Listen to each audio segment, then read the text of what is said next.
how will gold and silver actually be used once a retail level CBDC, God forbid, becomes an everyday reality? Every single person in the US already has a FEDNOW account. Okay, here's why we are at the end. Hey everyone, thanks so much for watching Yankee Stacking. In part 2 of my conversation with Lynette Zang, we go into the reality of central bank digital currency. And I ask Lynette 2 huge questions. First, what does a retail CBDC mean to the price of silver and gold? And second, how will silver and gold actually be used? By the way, if you haven't watched part 1, click on the link either right up there or in the description of this video. Watch that one first, then come back here for part 2.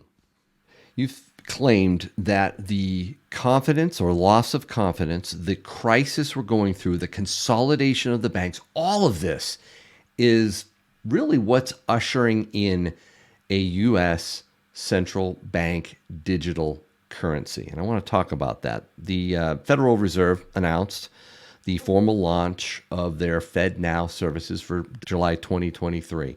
This is an interbank service, sort of like a wholesale digital currency, not a retail currency yet.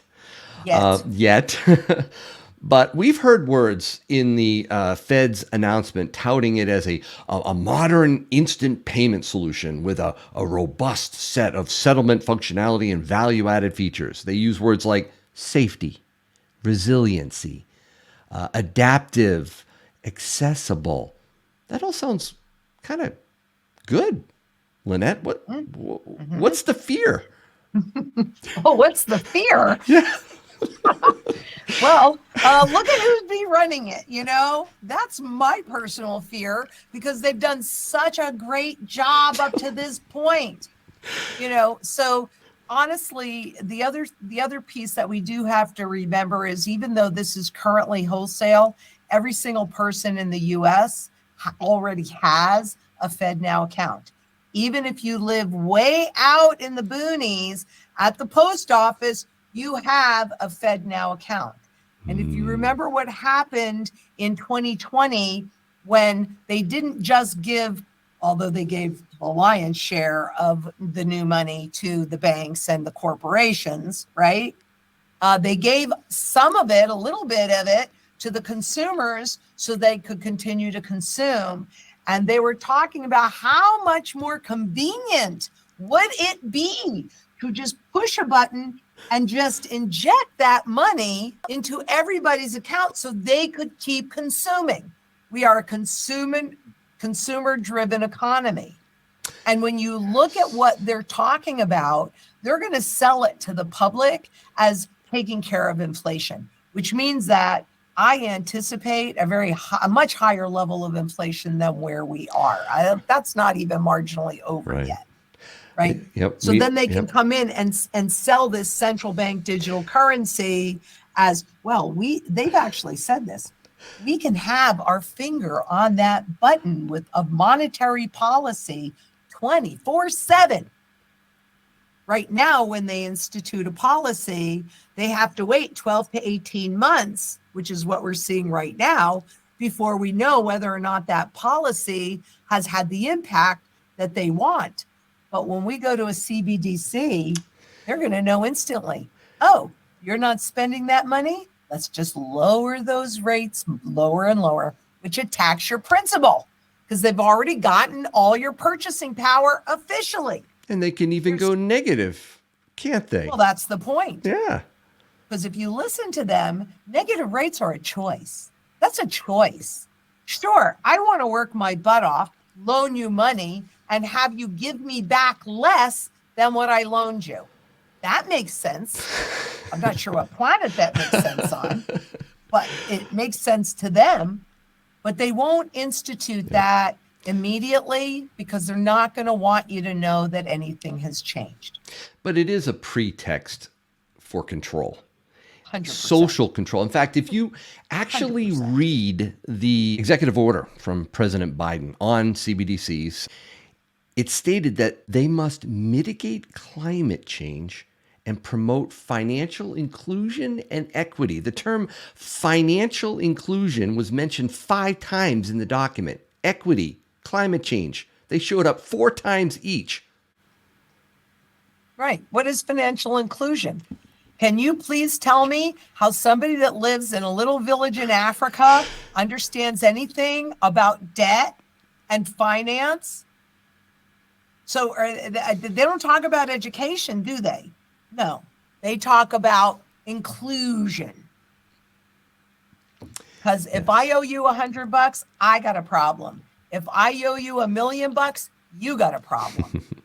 Yes, they will be able to, like you said, keep their thumb on us and be able to control what we spend on what and when, how quickly. Yes. Yeah, we're going to get to gold and silver in a second. That's why you have to have it. You have to have it. I made a video last year. I expressed how I thought the acceptance of a retail CBDC would happen with new stimulus during the next financial crisis. And I think it's going to heavily rely on a generational mindset that's shared among younger millennials and Gen Zs. You know, the young people, Lynette, not have me. Grown up with the technology. Right. We were just talking about that earlier. They don't have qualms over giving up their online privacy for an app, let alone digital stimulus from the government. Yep. Yeah, because people, this is something, what money is should be taught in kindergarten. But if they did that and people understood that, originally, you just kind of step back to move forward. What was money? It was supposed to be a tool of measure, a tool of barter, a short-term store of value to make sure you were fairly paid for your labor, and a long-term store of value so that no matter when you chose to use it, you were still being fairly paid for your labor. We needed a system where the society could specialize because one person cannot do it all. Well, they eliminated the long-term store of value, and I can't tell you when they did that officially. I was doing some work prepping to be a keynote speaker at an event. And so I went in and I wanted to talk about that. And I'm like, wait, when did they take that fourth function of money away? I mean, it's more honest because inflation robs you of that. So, okay. But when they institute the CBDCs, so think about this. You get a paycheck, which automatically, no choice, goes right into the bank. The bank is immediately charging negative rates.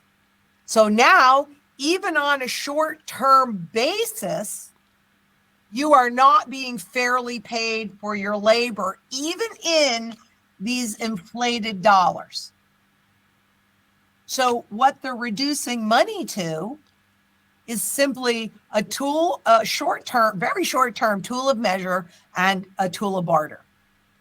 And what's going to justify money creation? Because they're not very forthcoming with that information. So in some instances, I've read where the new money is going to be created from debt. But in order to do that, they're going to have to get rid of all the debt that's already out there that they can hyperinflate it away. Yeah.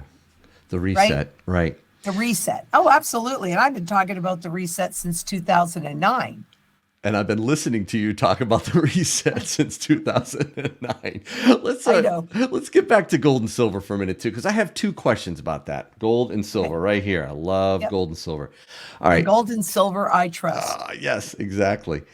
First, what does a retail CBDC mean to the price of gold and silver? And second, how will gold and silver actually be used once a retail level CBDC, God forbid, becomes an everyday reality? So the price and how's it used? Well, we will look, as long as Wall Street can create lots and lots and lots of digital gold and silver, they can continue to suppress the price, because we all know a rising gold price is an indication of a failing currency. And that's what they don't want you to understand.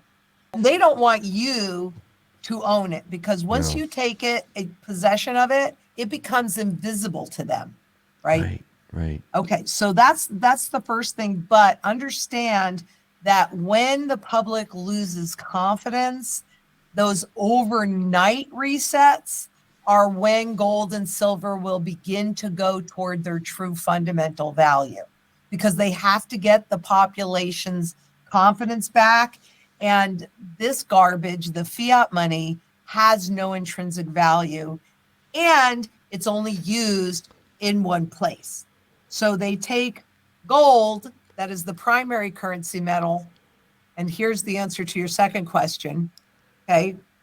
Physical gold, physical silver is used in every single sector of the global economy. So it has the broadest base of functionality. And according to the Bank for International Settlements, is the only financial asset that runs zero counterparty risk. So you hold it, you own it. Okay. But because both gold and silver, it is used in medicine, electronics, the financial system, art, jewelry, food, space travel, and on and on and on. Every single industry of the global financial system. So every sector, not just the financial system, every single sector. So what does that do? That means that 100% of the time you have demand. And when you go in the physical world, there is a finite amount of it, period, end of discussion. Can't print it. Can't print it. That's right. And they've tried to figure out how to recreate the qualities that both these metals have in the lab, and they have never been able to do that, period. They have not been able to do that. So right now we're on a dual system, right? Where you've got the paper price of gold that people look on CNBC or Bloomberg or in the paper or whatever and says, oh, spot's at $2,001.39 or whatever. And silver spot is at $25 and change, whatever. But they can create as much gold and silver as they want that does not exist. Right. But what have we seen with the premiums when you want to buy the physical? So we're seeing in that area, what'll happen is the premiums will get larger and larger as they are now, and will more accurately. At this point, they are not accurate to the fundamental value at all, which I would gauge is somewhere around 15,000 or more globally. If it were the US, it'd be more than probably about 60,000, 70,000 an ounce, which I know sounds outrageous, but this is a $20 gold coin, right? So 1900, well, if you told somebody someday that 1 ounce of gold is going to be trading at $2,000 on the spot market from 20, they would have told you were crazy. So not so crazy, because that's more reflective of its true demand and supply qualities. So there's lots of demand that's coming for both of these entities, but it will be more realistic to a true supply and demand economy. Right. We need to look at silver and gold and price it in terms of goods and services, not in fiat dollars, not in fiat currencies. And it's one of the reasons why I buy gold and silver and never sell it. I have no interest in converting this back into some fiat currency that is being inflated away. So when we go to a CBDC, right, then, it used to be, look, when they go to the CBDC, people are going to think, oh, okay, they've solved it. But they haven't solved it. They have to get rid of all of the debt. They have to finish the transfer of wealth. The way that we are all going to know that they're truly at the end is when they put a component of gold in it, because that creates fiscal responsibility. And it's not like the reset, some people say, is just going to be when the next entity, like the IMF comes in with the SDR, the special drawing rights, and says, we're going to save central banks. Well, the SDR is simply a basket of a bunch of leading fiat currencies. It's still not real money. That's not going to work. It's not going to save us. They're going to still try it. Yes. So, what people also have to understand is you vote with your purse and your wallet. So if you buy the money market funds or stocks or annuities or ETFs or any of that garbage, that's your vote. And you're basically saying it's okay with me if you take all my wealth. When you buy gold and silver, that is when you are actually taking your wealth out of the system, holding it in real money. And when you need this garbage to transact, you can convert it into that garbage and then use it like that, rather than giving these central banks an opportunity to steal more of your wealth. Let me play devil's advocate with you, Lynette, just for a minute. I love that. So, okay, fine. The whole economic system has been hollowed out. It's increasingly unsound. It's a con game, but it's been that way for so long, Lynette. Why can't it just keep on going? Look, the same people were saying the same thing during the financial crisis and the global recession. And look what they did. They can kick this can, I don't say down the road, I say up the mountain, as long as they want. Why is it going to end? And why are we getting close to that, Lynette? Great question. I love that question. Okay, here's why we are at the end. First of all, I've been studying currencies and currency life cycle since 1987. And there are patterns that you see 100% of the time. So frankly, if we're doing the same thing and you're seeing all those same patterns, and I see all of them right now, chances are you're going to get the same result. And there are over 9,800 currencies that no longer live. So you've got a lot of data to draw on. But officially, my favorite chart, right? If you said to me, you can only use one chart, then the one that I would choose is from the Federal Reserve Education Department, the FRED, F-R-E-D. And you just in the search bar put purchasing power of the consumer dollar. And what you will see is in 1913, there was $1 worth of purchasing power. And today there is barely more than 3 cents. So one of the big problems and why we can't kick the can down the road is because there's no more purchasing power to inflate away. The second reason is because the key tool that the central bankers have to regulate the rate and speed of inflation are interest rates. And we were anchored at zero for like 14 years. 15 years, yeah. Yeah, okay. That did a lot of stuff to the banking system, as we just saw. Yeah. But aside from that, they're raising the rates only so they can lower them again. And truthfully, they experimented with negative rates, and that didn't work, did it? Nope. What are they debating? Oh, maybe there'll be one more rate increase. Maybe they'll cut. Blah, blah, blah, blah, blah. It's all garbage. It's just window dressing to make people think that they actually have some choices. They have no choices. It doesn't matter. If they cut, well, that'll just speed up the inflation to a more noticeable level. Because guess what happened? Even though they were trying to run off their balance sheet, in other words, reduce their balance sheet, that went from 800 billion in 2007 to 8.6 trillion just recently. So they tried to run it off very, very slowly, a little bit. In other words, sell those bonds, treasuries, and mortgage-backed securities. And boom, if you look at their balance sheet, up like a rocket ship again. So they can say, don't call this QE, like the Bank of England too, when they were doing all their money printing, buying the bonds because their treasury market was falling apart. Don't call it QE. Look, arose by any other name. You know, you can call it whatever you want. They don't say confiscation, but isn't inflation a form of confiscation by confiscating the value, the purchasing power value of your money and your work? The chart I absolutely love, the one that shows over centuries, global reserve currencies burning out.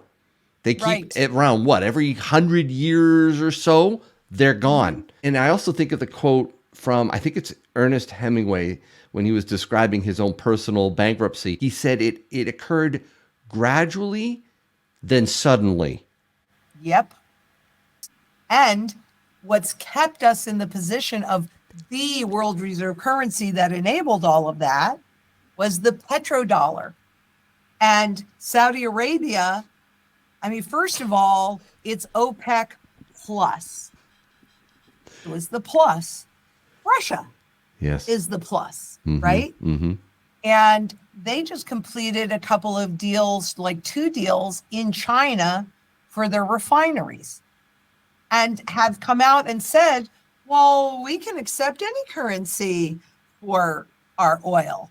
It doesn't just have to be dollars. So if it doesn't just have to be dollars, then why do all those central banks need to continue to hold it?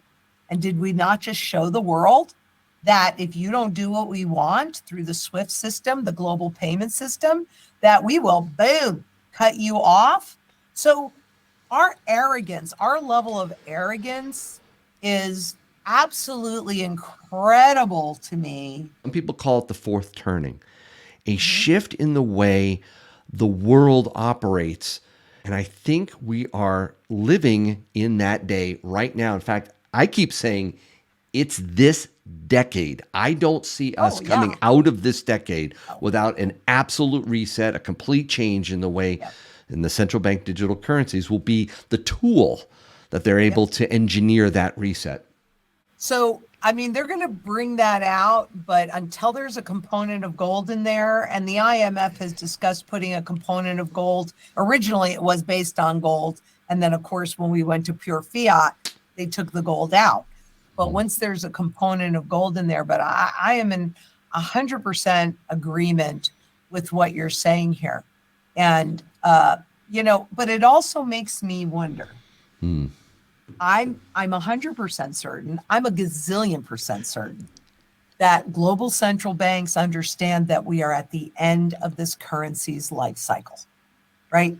I mean, everything has a life cycle. I guarantee you I'm at a different place in my life cycle at 68 than my granddaughter that just turned 8, right? It's a different life cycle. Right. So if they absolutely know that, and I'm certain they do because the currencies don't have any value left and they're anchored at 0, right? So if that is indeed the case, are you absolutely certain that this whole issue, and there's definitely a transition of power, is not part of a attempt to create a controlled implosion, demolition, to go into that next iteration? Food, water, energy, security, barterability, wealth preservation, community, and shelter. And to have a foundation of gold and silver is kind of critical because this is recognizably barterable.